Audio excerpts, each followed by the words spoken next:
Hello Saddlers fans and welcome back to Saddlers TV. Today we're joined by midfield maestro Liam Kinsella. Liam, thanks for joining us. We'll start off with the last two games. We picked up 4 points. Burton away was a 0-0 draw, clean sheet there, and then obviously the Bradford game. We'll start with the Bradford game. Going down to 10 men so early on and losing somebody like Andy Cook at that stage. Just talk us through what it's like for a team to do that. Yeah, obviously it's not what you want to go down to 10 men after 5 minutes, but I think we showed great character from the boys. Obviously we went 1-0 down 10 minutes into the game, but I think we had to show great character and leadership on the pitch from a couple of the players, and I think it showed. That's I think why we got the 3 points. And it is, like I've just said there right at the start, it is difficult losing somebody like your target man.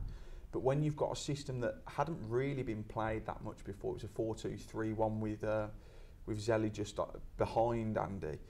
You did have to change things around. Just talk us through what it's like for you as players having to adjust so early on in games. Yeah, obviously when we came off we had to change it up a little bit. I think we went to a 4-4-1, Josh occupying the 2 centre halves, but I think we done well and we dug deep and we threw bodies on the line. Everyone gave 100% and I think everyone could see that, and that led to the 3 points, and I think we're continuing on the form we're on at the moment, and like I said, it was another good performance against Burton.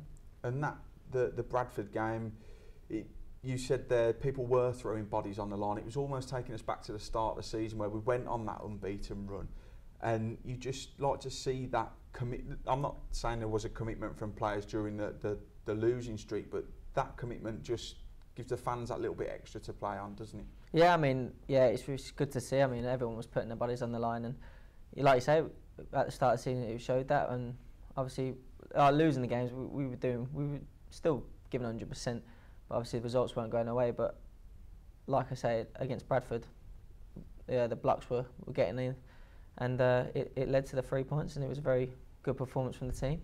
And moving to Burton, there was nearly 1,200 fans there, and a lot of them have picked up on your individual performance as it goes. Just that tenacity in the midfield, is that the sort of thing that you pride yourself on? Yeah, I mean, obviously I always give 100% on the pitch, and like I say, that's midfield. I like to win the ball back, give it to the attacking players, let them do the business, and when I can contribute going forward and popping up every goal every now and again, it's nice. But yeah, I mean, it was brilliant from the away fans, our fans, coming to Burton, 1,300 of them singing throughout the 90 minutes. It really pushed us on, and it was a good performance. Just unlucky we didn't get all 3 points, but it's a good point away from home. And does it frustrate you when you put in a performance like that? We've had a few of them this season. We go back to December time when we were 2-0 up against Luton and we dropped points there. Sunderland, we were in a similar position, 2-2 again.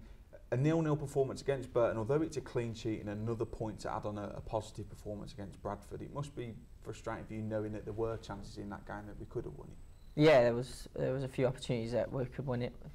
Flashes had, obviously the keeper's pulled off a great save. Jarvis had a chance, but yeah, like you say, it is frustrating. The game's in December, we're 2-0 up. You can see the last few minutes it's a sucker punch for us, but it's how we bounce back, and we're training well this week. We've had 2 good performances, and now we can take that into Fleetwood, and obviously we should put a good performance in there, and hopefully the points follow. And obviously we have got Fleetwood this weekend. How crucial is it going to be for us to pick up 3 points there, knowing that the next couple of games you've got the likes of Barnsley, Portsmouth and Sunderland as well? Yeah, I mean, obviously they're going to be tough 3 games after, but we're just focusing on the Fleetwood game obviously at the moment. We're training well this week. We've had 2 good performances that we can build on. The confidence is high in the group. And yeah, like you say, we can just concentrate on Fleetwood game, and then after that focus on Portsmouth on Tuesday. But then you look at playing the teams like Barnsley, Portsmouth, Sunderland. If we take the Portsmouth game out of the equation when we played them at Fratton Park, you go to Barnsley, we grind out a 1-1 draw, Andy Cook scoring late on there. We go to Sunderland, we'll get onto that with your goal in a little while, but those sort of games, they seem to it's a word that Dean Keats has used quite a lot in press recently. You seem to galvanise you as a team. You seem to thrive off those sort of games, don't you? Yeah, I mean, obviously Portsmouth 2-0. The performance was still there. Just didn't get the points. But like you say, Barnsley away, Sunderland away. Even the 2 games at home against Sunderland, we put in really good performances. And like I said, if the boys we look forward to playing against, you get to play at Sunderland in front of 25,000 fans.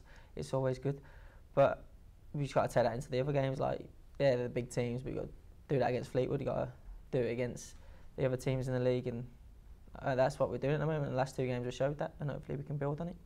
Obviously, if we go to the Sunderland moment now, it was one where you mentioned earlier you like to pitch in going forward.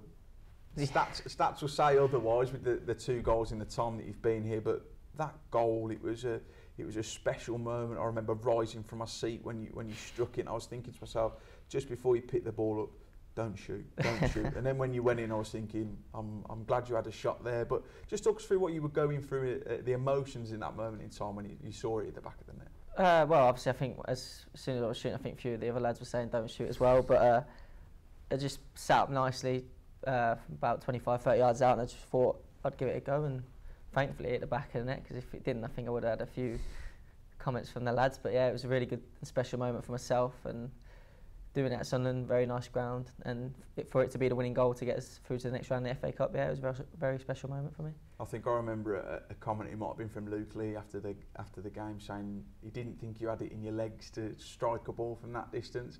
Did that ever come into your head from that distance? To be fair, as soon as I got the ball, I just thought I might as well give it a go and see what happens, and I just hit it as hard as I could, and yeah, it flew into the back of the net, which was good.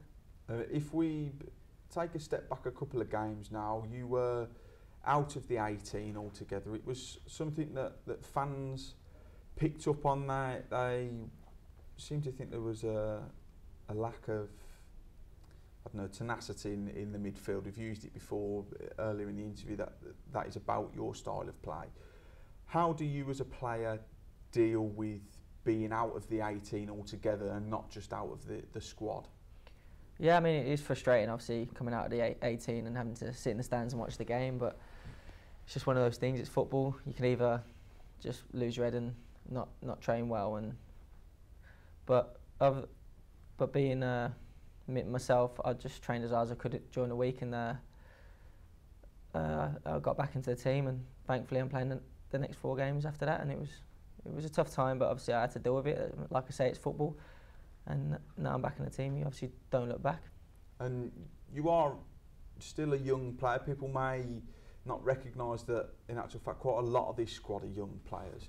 But you've just mentioned it there, you have to deal with it, you have to suck it up. It's a learning curve for you, isn't it? And it's about learning how you will deal with that sort of thing if it does come around again. Yeah, I mean, like, there's a lot of young lads, but I think it's a football industry. You have to go from a boy to a man, and you have to deal with all the things that come your way, and obviously that was one of my experiences this season coming out of the squad. That's what you got to deal with, but like you say, you got to train well and work your way back into the team, and thankfully the gaffer's seen that during the training sessions, put me back in. And I've mentioned it earlier where we had a fantastic start to the season. It was 10 games unbeaten in all competitions, but then from September time moving into October, the season really did start to slow down, and it's only just in the last couple of weeks seemed to pick up again. We've had the odd flutter of results here and there. Why do you think things changed so dramatically? I'm not too sure, to be fair, because obviously we train well every week. We work hard. We always put 100% in, and obviously the results weren't going our way. Sometimes it's bad luck. Sometimes it's a bad decision making from some of the boys. But obviously, like I say, you just got to deal with it and try and work your way back into getting the 3 points on the Saturday. And I think, like you say, we're seeing that again, and hopefully we can find that form for the last 11 games of the season and go back up the table. I think one thing that Dean's picked up on quite a few times is the fact that there is still a very positive atmosphere around the ground, around the changing facility, everything at the training ground. But when we get to a home game, from September onwards, we seem to falter quite early on in games, whether it's an early goal like there was against Bradford after 12 minutes, or an early penalty, those sort of things. Just why do you think what is a contributing factor in a slow start at home, do you think? to be fair, like you say, it was like I said before, it was the decision making. Sometimes we weren't making the right decisions. We gave away early penalties, which make us end up going 2-0 down in 10 minutes, which is not what you want at the start of the game. And then you have to work your way from 2-0 down to try and get a result. But the last few games we haven't really conceded early. We were doing well, and like I say, we can try and, fingers crossed, the next 11 games get really good results and work our way back up the table.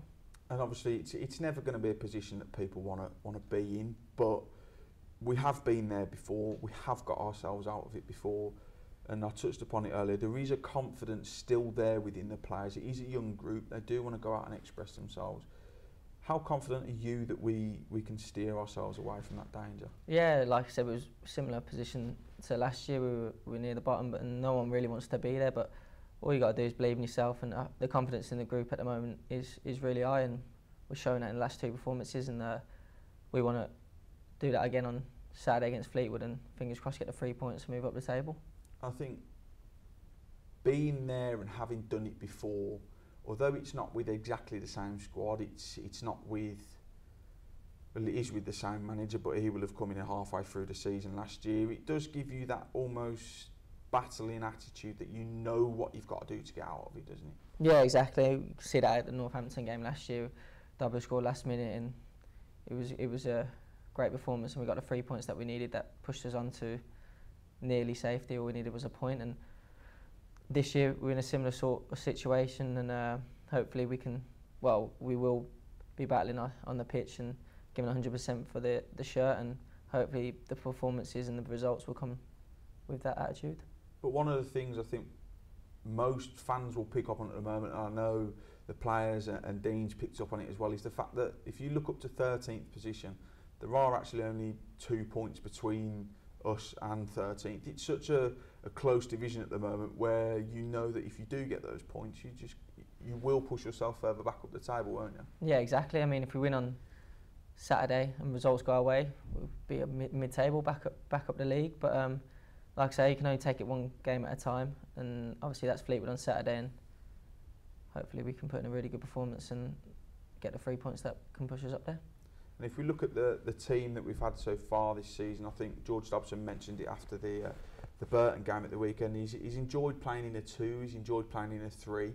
Just tell us your thoughts on the different systems we've played this year, what it's like for you playing as a 2, or the holding in a 3, or maybe an even more advanced in a diamond. Yeah, I mean, I enjoyed a lot of formations we played this year. I'm enjoying the 4-2-3-1 or 4-1-4-1 as you want to call it, with Dobbo just sitting in behind me and Joe. We're enjoying that at the moment, where I can play a little bit higher, try and win the ball back higher up the pitch and start a counter attack against the teams. And then you got 4-4-2, where you got the 2 men up front, where you can try and get it wide as quick as possible, and then put the balls in the box for the boys to head home, hopefully, and then pick it up on the edge of the box, where hopefully you can score another 25-yarder.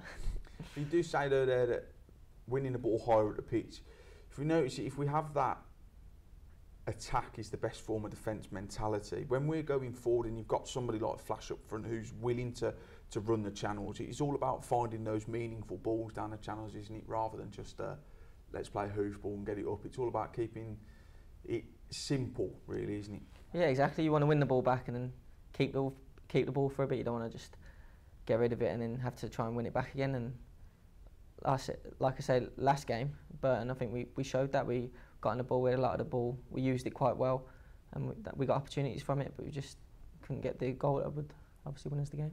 I think earlier in the season as well, one thing that we had going for us really well was our ability to counter-attack teams. Do you think that ability is still there? I mean, we did see at Burton where you've got Zelly and Jarvo going down the wings. We need to start utilising that a bit more, do you not think? Yeah, I mean, that is a good thing to have in a team. It's just the opportunity trying to get out wide for them to counter-attack teams. But I feel like on Saturday we did show that, and we can still show people we have got that in the team, and we can still counter-attack teams when we want to and still keep the ball when we want to. We've got a lot of stuff in the team that we can use. That's absolutely perfect, Liam. Thank you very much for talking to us, and Join us next time on Sadler's TV, where we'll be joined by Joe Edwards, and we'll hopefully see you back then.